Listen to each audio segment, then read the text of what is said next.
Population Pyramid. Kush nga ju ka dëgjuar? A e dini se çfarë është? Prek se cilin prej nesh, prek ju, prek mua, prek gjithë. Dëgjojeni me vëmendje. Po sikur të thoshe që çdo gjë është e programuar dhe e projektuar vite më parë. Ju do ta besonit?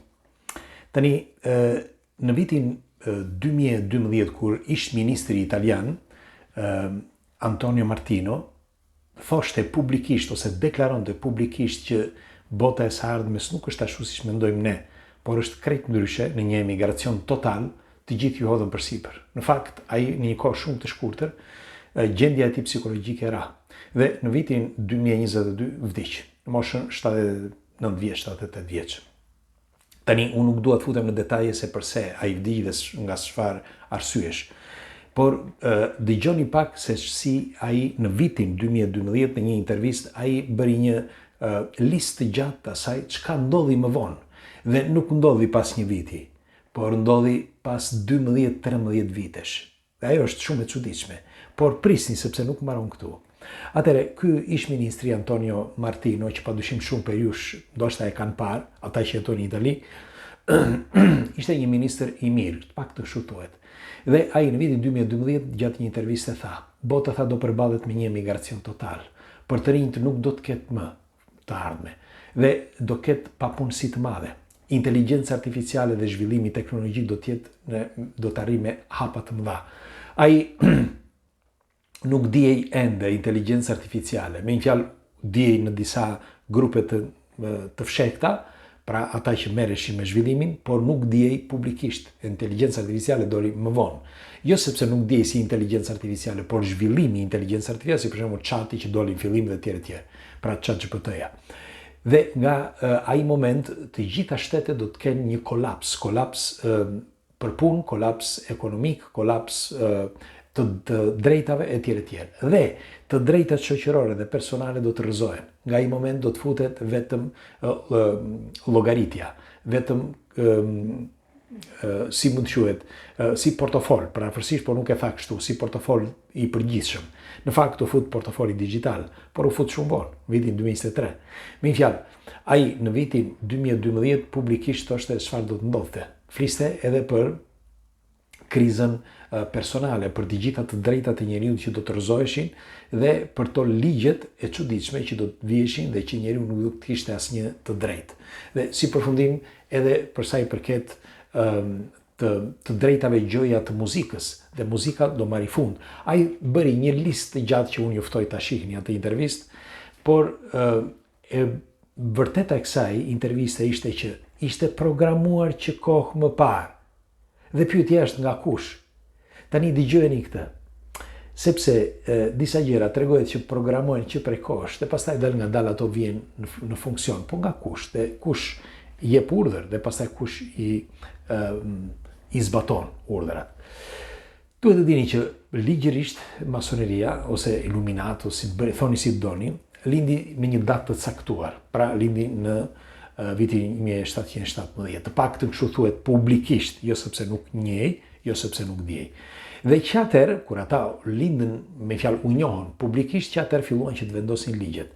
Dhe ata kishin për një listë të gjatë, që në vitin 1950, dëgjojeni mirë, pra ishte thënë në mbledhjet që ata bënin vitin 1717, duke filluar nga viti 1950 deri në vitin 2100, do të ketë një projekt, dhe projekti ishte Population Pyramid. Çfarë është ky Population Pyramid? Ata duhet të organizonin diçka, të paktën sipas teorie konspirative, nuk thuaj se janë të vërteta këto, po them teorisë konspirative, por dëgjojeni me kujdes. Duhet të spostoshin, duhet të bëhesh lufta e parë botërore, lufta e dytë botërore, duhet të sistemoheshin popull, duhet të vendoseshin kufijt, sepse me anë të kufive, dëgjojeni me vëmendje, do të filloni që të ziheshin me njëri tjetrin. Kjo është timja, kjo është jotja. Derisa të arrinte pastaj demokracia totale, siç është sot, që do të jetë me kalimin e kohës, do të jetë çdo gjë e të gjithëve. Pra nuk do të kesh më shtëpinë tënde, nuk do të kesh më makinën tënde, nuk do të jetë më jotja, do jetë e përbashkët, çdo gjë e përbashkët, si marksist-leninist, e keni parasysh. Dhe shumë shpejt, ju e keni kuptuar tani që familjat janë shkatëruar komplet, fëmia nuk është yti, prona nuk është jotja, çdo gjë ti pagon, pra pagon të gjitha anët dhe sa afërmi edhe shtëpia që ti ke nuk do të jetë më jotja.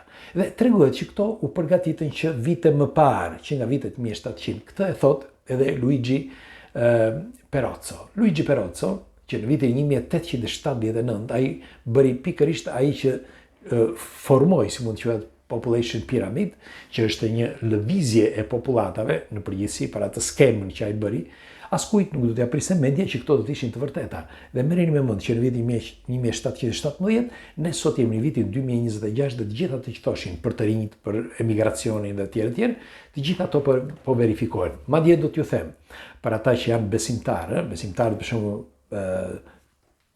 të shumë besimeve, për shembull besimit islam, ju them këtë të vërtet, që tregohet, gjithmonë tregohet, që ata kur përgatitën gjithë këtë, përgatitën edhe një projekt për botën ose për popullatën musulmane.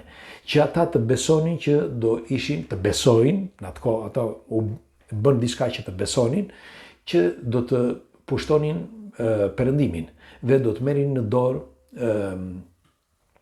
Romën. Pra, kjo ishte thënë atëre, dhe dal nga dal po e çojnë atje. Pse po e çojnë atje? Sepse kjo është vetëm një gënjeshtër e madhe, si thon ata, sepse kur të vi momenti, meqense ata do t'u jepet mundësia për të bërë një zhvillim, por nuk do të arrijnë, në fakt, po ta shikoni, zhvillimin e ka bërë vetëm një pjesë e Katarit dhe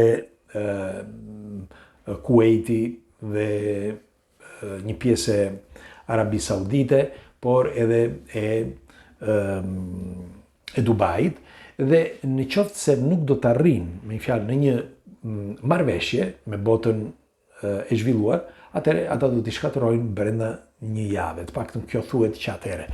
Tani, pse po flas për këtë? Sepse Population Pyramid ishte përgatitur që vite më parë dhe ndonse, siç u thash, Luigi Perozzo e kishte dizenjuar në vitin 1879, njëkohësisht profesor Antonio Martino, që ishte një ex-ministër, e tha në vitin 2012, dhe çuditërisht të gjitha këto po vërtetojnë eksaktësisht në këtë periudhë. Pra duke filluar që nga viti 2020-2021, kur filloi panda e madhe, dhe nga momenti që filloi panda e madhe, filluan ndryshimet akoma më drastike.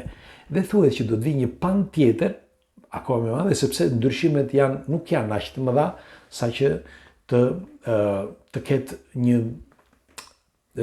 emigracion të madh. Sepse, e përsëris edhe një herë, Population Pyramid nuk është gjë tjetër veç se një emigracion global i të gjitha popullatave, ku me kalimin e kohës pastaj do të jetë ajo sitja e madhe e të gjithëve për të mbetur ata që do mbeten dhe që do jenë ata që do hanë me luk floriri, sepse do të ketë një zhvillim kolosal, inteligjenca artificiale do të bëjë rrugën e saj, çdo gjë zhvillim do të jetë i madh nga të gjitha anët, dhe mirë po nuk mund ta gëzojnë dot të gjithë. Kështu që qoftë nga ADN-ja, që disa i përkasin majmunit, një pjesë e tyre e ADN-s, qoftë edhe një pjesë tjetër me fjalë që nuk janë të aftë psikologjikisht, me fjalë nuk janë të zgjuar, etj.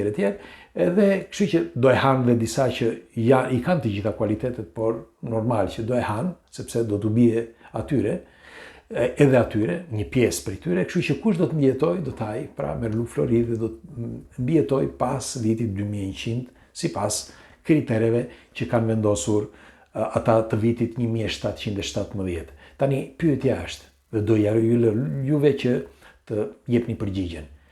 Kush qënë kanë këta që në vitin 1717 programojnë që duke filluar nga viti 1950 do të ketë këtë Population Pyramid deri në vitin 2100. Ka shumë jeto kanë këta?